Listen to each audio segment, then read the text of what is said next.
This is a video for installing the tire pressure LED with anti-theft. First, take the cap and align the grooves in the anti-theft sleeve with the grooves already in the cap. Now, take the key and place it in the aligned grooves.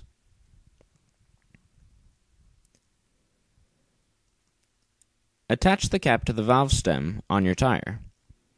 Firmly screw it on.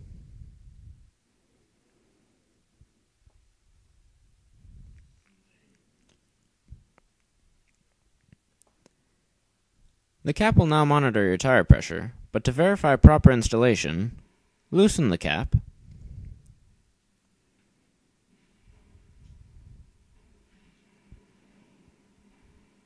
see it flash,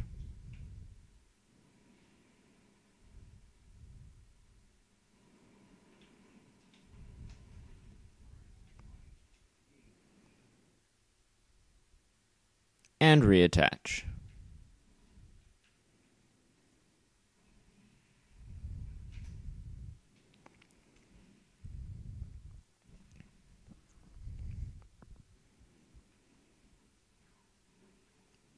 Take the key and store it in a safe place for later use. Now the cap has been properly installed and will monitor your tire pressure 24 hours a day, 7 days a week, flashing for any 4 psi or higher drop. Additionally, theft is prevented by the rotating anti-theft sleeve.